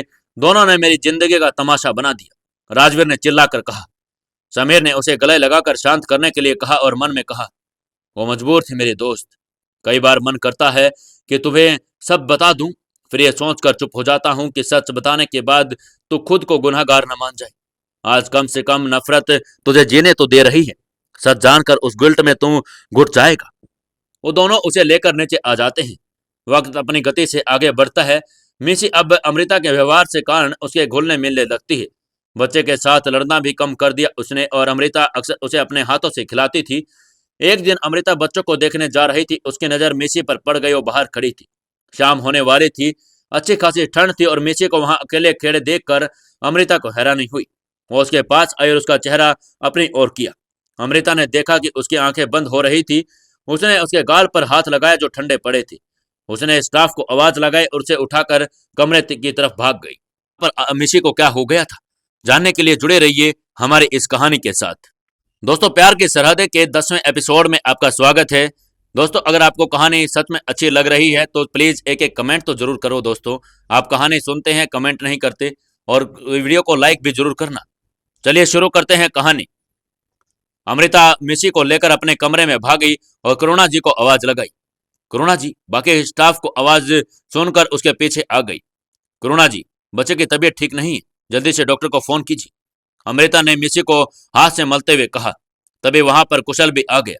मिसी को देखकर उसे अमृता को परेशान देखकर अमृता से पूछा, मम्मा क्या हुआ? कुशल, बेटा मिसी की तबीयत खराब हो गई, आप पानी लेकर आओ उसके लिए। अभी लाया।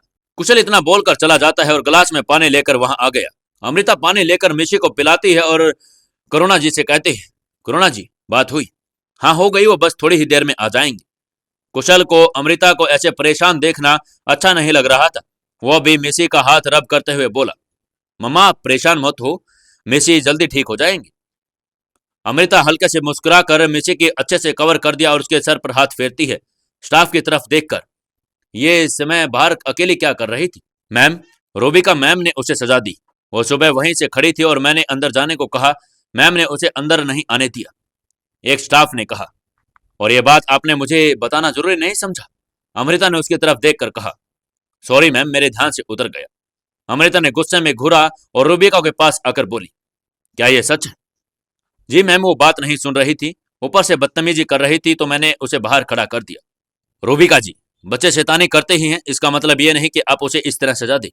देख रही हैं ना आप, आपके कारण उसकी तबीयत बिगड़ गई। अगर इसे कुछ हो गया तो कौन जिम्मेदारी लेगा? आप लोगों को समझ क्यों नहीं आता? हम यहाँ सिर्फ टीचर नहीं, इस बच्चों के माता पिता भी हैं। सिर्फ टीचर की तरह फैसला लेने का हक नहीं है आपको। मिस रूबिका, प्रार्थना कीजिए कि इसे कुछ ना हो, वरना आप सोच भी नहीं सकती कि आपके साथ क्या होगा। और एक बात और, सब ध्यान से सुन ले, आइंदा किसी बच्चे के साथ इस तरह सख्ती की तो आपके लिए अच्छा नहीं होगा। नाउ लीव एवरीवन, अमृता ने गुस्से में कहा और सब वहां से चले गए। कुशल ने अमृता को इस तरह किसी को डांटते नहीं सुना था और वो सहम गया।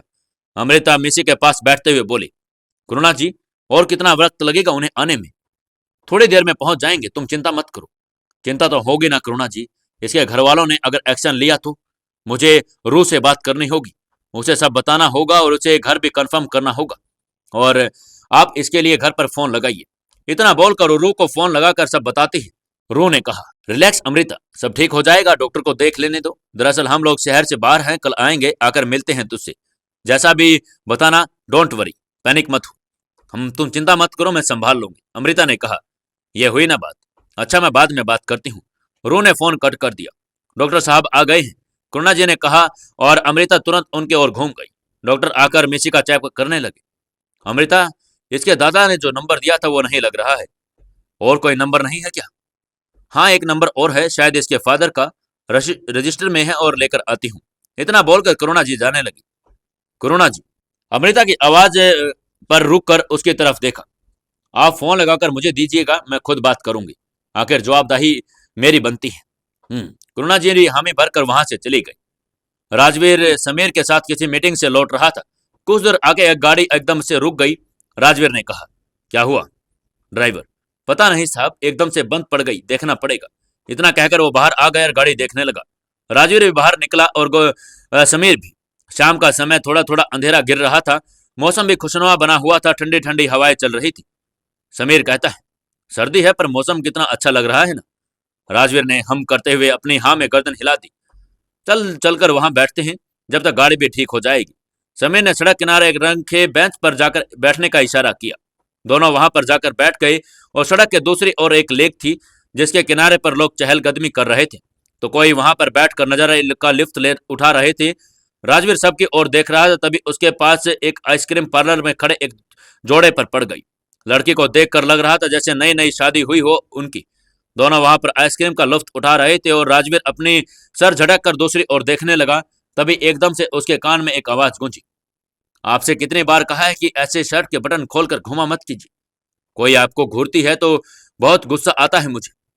राजवीर ने पलट कर देखा, वही जोड़ा उसके काफी पास में खड़ा था और लड़की उसके शर्ट के बटन ऊपर बटन बंद कर रही थी। अनायास ये राजवीर ने अधरों पर मुस्कान ठहर गई, उसके शब्द उसे अतीत में ले गए। इधर राजवीर फिर से अपने ख्यालों में खो गया था और पिछले की पुरानी बातें याद कर रहा था। छुट्टी होने पर राजवीर अपने दोस्तों के साथ क्लास से निकलता है और अपनी शर्ट के आस्तीन चढ़ाते हुए पार्किंग की ओर बढ़ रहा था। उसकी नजर अमृता पर पड़ी, जो अपनी सहेलियों के साथ अपनी क्लास से निकलती है। राजवीर की नजर उस पर पड़ी तो हल्के से मुस्कुरा दिया। अगर अमृता ने कुछ रिएक्ट नहीं किया और अपनी नजर फेर ली। साइलेंट किलर, राजवीर धीरे से बोलकर आगे बढ़ गया। हाय, क्या लगते हैं यार ये। रिया की आवाज में अमृता की तरफ देखकर बोला, किसकी बात कर रही है? रू ने पूछा। अरे यार, राजवीर सर की। क्या किलर लुक है, मतलब दिल ही आ जाता है बार बार। और जब वो अपने शर्ट के बटन ऊपर खोलते हैं तब तो यार हार्ट अटैक ही आ जाता है। रिया ने कहा तो अमृता ने नजर में अनायास ही राजवीर पर चली गई। रूह, क्या तू भी? वो तो तेरी तरफ देखते भी नहीं, तो मरी जा रही है। पूर्वी, और उसकी तरफ देखते हैं तो कोई फर्क नहीं पड़ता। रूह बस मुस्कुरा देती है। रिया, वो कोई पागल ही होंगी, पता नहीं कैसे फर्क नहीं पड़ता। मेरी तो नजर इस पर से हटती भी नहीं, देखना कितने कातिल लग रहे हैं। अमृता की नजर एक बार फिर राजवीर पर चली गई, जो पार्किंग में अपनी गाड़ी के पास पहुंच चुका था। अमृता झुंझलाकर कहती, क्या बकवास शुरू कर देती हो जब देखो तब। लड़कों को ताड़ने की जगह अगर किताब में नजर डालो तो रोज डांट ना खानी पड़े तुम्हें। अभी चलो चुपचाप। वो रिया का चेहरा देख रही और देखते हुए बोली। वो सब आगे बढ़ गई। पूर्वी राजवीर के पास रुक गई और राजवीर के पास से निकलते हुए अमृता की नजर एक बार उसकी तरफ गड़ गई। तभी उसने देखा कि कुछ लड़कियां एक और खड़ी राजवीर को घूर रही थी। अमृता बाहर आने के बाद कहती है, तुम लोग चलो, मुझे पूर्व से कुछ काम है, मैं उससे मिलकर आती हूँ। ऐसा क्या काम पड़ गया? रू ने कहा। कुछ काम है, आती हूँ। इतना बोलकर वो तुरंत गाड़ी के पास पहुंच गई। राजवीर अपने दोस्तों से बात कर रहा था और पूर्वी वहीं पर खड़ी हुई थी। अमृता को वहां देखकर उसकी ओर देखने लगे और वही अमृता की नजर राजवीर की खुली शर्ट के बटन पर पड़ गई। क्या हुआ, कुछ काम था? पूर्वी की बात पर अमृता ने चौंक कर उसे देखा और हड़बड़ा कर बोली, हाँ हाँ, कुछ काम था, बोलो। पूर्वी ने कहा और अमृता को कुछ नहीं सूझा। उसे असमंजस में देखकर राजवीर के चेहरे पर मुस्कान ठहर गई और उसकी नजरें वो भाप चुका था। इसे शायद मुझसे काम है, राजवीर ने कहा और सब उसके ओर देखने लगे। मेरा मतलब, कल इसने मुझसे कहा था कि मुझसे एक क्वेश्चन समझ नहीं आ रहा तो मैं मदद कर दूं, पर मैं भूल गया, है ना? उसने अमृता की तरफ देखकर कहा तो अमृता ने हल्के मुस्कुराकर हामी भर दी। तुम सब चलो, मैं इसकी मदद करके आता हूँ, राजवीर ने कहा तो उसके दोस्त चले गए। पूर्वी, मैं गाड़ी में बैठती हूँ। राजवीर की तरफ देखकर एक आंख दबाकर वो गाड़ी में बैठ गई। राजवीर हल्के से मुस्कुरा दिया क्योंकि उसके बीच में क्या बातें हो रही थी पूर्वी को सब पता थी और राजवीर को और उसे यकीन था कि अमृता आएगी। हाँ तो साइलेंट किलो, बोलो क्या काम है मुझसे? वो अपने कॉलर ऊपर करते हुए बोला। अमृता ने उसकी तरफ देखा और बोलती, आप यहाँ पढ़ने आते हैं या फैशन शो करने? मतलब, देखिए, अच्छे लड़कों को ये शोभा नहीं देता है। क्या बोले जा रही हो तुम? राजवीर ने हैरानी में कहा। आपको नहीं लगता कि आपको डिस्टेंस बनाकर रखना चाहिए? ये सब हरकतें अच्छी नहीं लगती। ओ हेलो, नशा वशा करके आई हो क्या? जो बोलना है सीधे सीधे बोलो यार, तुम्हारी बात समझ में नहीं आ रही। राजवीर ने उसे थोड़ा सा करीब आकर कहा। अमृता इधर उधर देखती है, फिर राजवीर का हाथ पकड़कर वहां से एक और ले जाती है जहां ज्यादा लोग नहीं थे। राजवीर दौड़ कर चौंकते हुए कहता है, यहाँ क्यों लेकर आई हो? अपने शर्ट का बटन बंद कीजिए। Excuse me? नो एक्सक्यूज, बंद कीजिए इसे। क्यों? राजवीर ने नजर गड़ाते हुए पूछा। अमृता ने उसकी तरफ देखा और खुद उसके बटन बंद कर उसकी आस्ते नीचे करी और बोली, आगे से आप ऐसी ही रही। वो वहां से जाने लगी तभी राजवीर ने उसका हाथ पकड़ लिया और बोला, क्यों? मुझे ऐसे देखकर कुछ होता है क्या? कुछ दिन पहले किसी ने कहा कि मुझे इसमें इंटरेस्ट नहीं। इरादा बदल तो नहीं दिया हुजूर? मुझे कुछ नहीं होता, मैं आज भी अपनी बात पर कायम हूं। वैसे रहते हैं तो लड़कियां घूरती हैं आपको, ये बात अच्छी नहीं लगती। अच्छा थोड़ा लगता है ये सब? अमृता ने इधर उधर देखते हुए कहा। मुझे अच्छा लगता है, राजवीर ने कहा तो अमृता ने हैरानी उसकी तरफ देखा। हाँ मुझे अच्छा लगता है, सब जो लड़कियां मुझे घूर घूर कर देखती हैं। तुम अपनी बात कहो तो कि मुझे तुम्हें अच्छा नहीं लगता जब कोई मुझे और देखे, तुम्हें जलन होती है ना? अमृता की सांसें तेज हो चली थी। वो नजर चुराते हुए कहती है, ऐसा कुछ। वो अपनी बात पूरी कर पाती उससे पहले ही राजवीर ने उसे अपने करीब खींच लिया और उसका चेहरा ऊपर करके कहता है, ऐसा ही है, तुम्हें जलन होती है क्योंकि तुम मुझ पर खुद का हक समझती हो। यह बात और है कि तुम मानना नहीं चाहती। चलो अच्छा है, जलन इश्क का ही दूसरा रूप है, मानो ना मानो, इश्क तो होने लगा है तुम्हें, है ना? अमृता का गला सूखने लगा था। उसके मुंह से शब्द बाहर नहीं आ रहे थे और वो बस खुद को छुड़ाने लगी थी। बिना कहे ही सुलझ जाती है सवालों की कई गुत्थियां, कुछ आंखें ही इतनी हाजिर जवाब होती है। अमृता एकदम उसकी तरफ देखती है तो राजवीर उसे छोड़ देता है। अमृता तेजी से वहां से निकल गई। राजवीर मुस्कुराते हुए खुद से कहता है, देखता हूं मैं भी, कब तक तुम अपनी ही धड़कनों से बगावत करती हो। एक दिन तो तुम ये मजबूर कर कर रहेगी मेरी मोहब्बत कबूल करने को। राजवीर फिर से अपने ख्यालों से बाहर आ जाता है। राजवीर को अकेला मुस्कुराते हुए देखकर समीर उसके कंधों पर हाथ रखकर उसे बोलता है, किस बात पर मुस्कुरा रहे हो अकेले अकेले? राजवीर अपनी सोच से बाहर आया तो एकदम से चौंक कर इधर उधर देखा। उसकी आंखों में हल्की नमी तैर गई। क्या हुआ? समीर ने कहा। राजवीर ने मुस्कुरा कर कहा, एक बात बता समीर, लोग जाते हुए अपनी यादें भी साथ क्यों नहीं ले जाते? क्यों छोड़ जाते हैं ताकि वो हमें हर पल तड़पाए? राजवीर, यार तुम क्यों उसे याद कर कर बार हमेशा खुद को तकलीफ देते हो? एक पल कहता है नफरत है और दूसरी तरफ ये तुम्हें याद उसे दुखी करती है। समीर ने उसे बुझे स्वर में कहा, नफरत नफरत, बहुत नफरत है उससे। चाहता हूं कि उससे इतनी नफरत करूं कि उसकी याद भी मेरे आसपास आने से डरे, मगर उसकी याद मेरी हर सांस के साथ जुड़ी हुई है। अपनी सांसें रोक दूं क्या? राजवीर, गुस्से से समीर चिल्लाया। पता है, बार बार खुद को यही दलील देता हूं कि वो बेवफा है, धोखा दिया है उसने, झूठ बोला है, मगर बार बार अपने दिल की अपनी दलील पेश कर देता है। बेवफाई की थी उसने, ये जानता हूं, मगर न जाने क्यों ये दिल मानता ही नहीं, नहीं निकाल पा रहा उसकी उन निगाहों को अपने जहन से जो उसके कहे हर शब्द से बगावत कर रही थी। कुछ तो था समीर जो मैं देख नहीं पाया या समझ नहीं पाया, और शायद यही वजह है कि मैं कभी मूव ऑन नहीं कर पाया। अनुभव का होकर भी उसका नहीं हो पाया। क्या करता यार, दिल तो एक ही था जो मैं उसके नाम कर चुका था। जो भावनाएं उसके लिए थी किसी और के लिए कभी पनप ही नहीं सकी। शायद यही वजह है कि मैं अनुभव से भी नहीं, बिल्कुल नहीं। यहाँ तेरी कोई गलती नहीं थी। गलत अनुभव ने तेरे साथ किया था।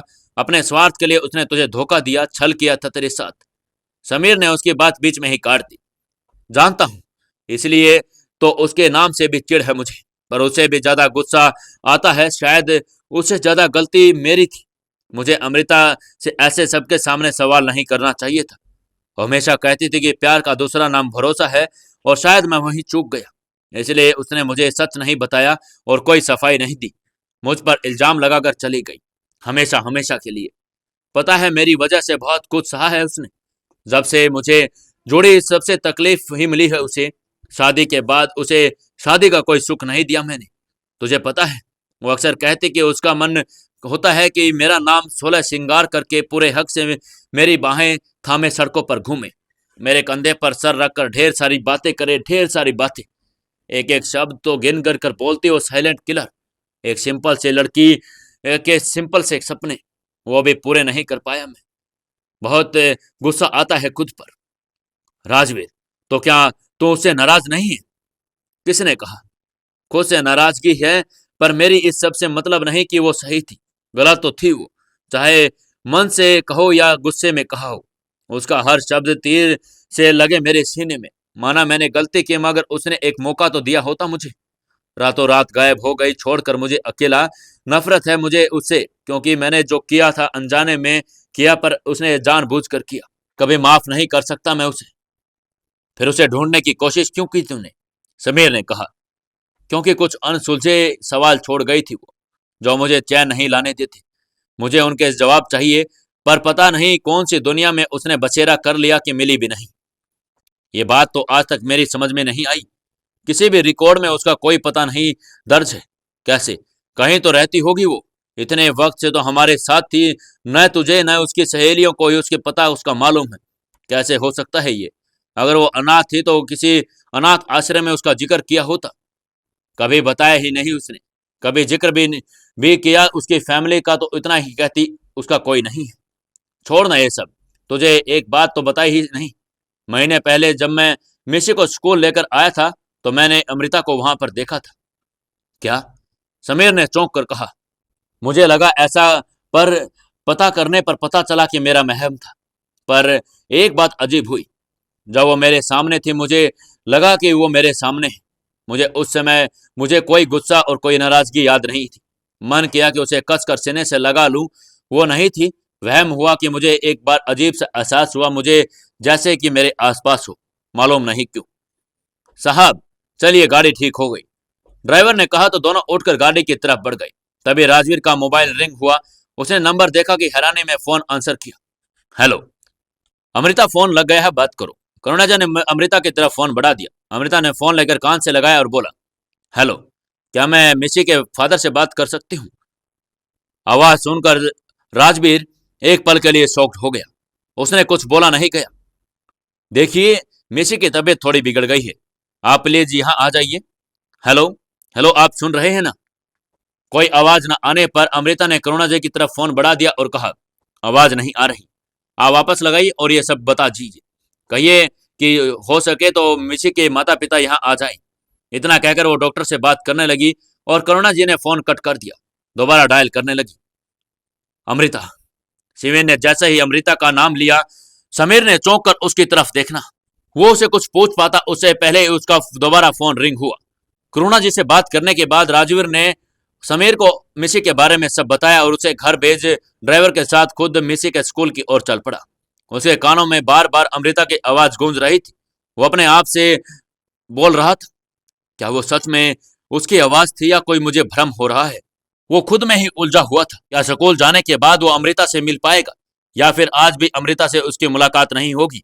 जानने के लिए जुड़े रहिए हमारी इस कहानी के साथ। दोस्तों, अगर आपको कहानी अच्छी लग रही है तो हमें कमेंट करके जरूर बताएं आपको कहानी कैसी लग रही है। इस वीडियो को लाइक करें और अपने दोस्तों तक शेयर जरूर करें।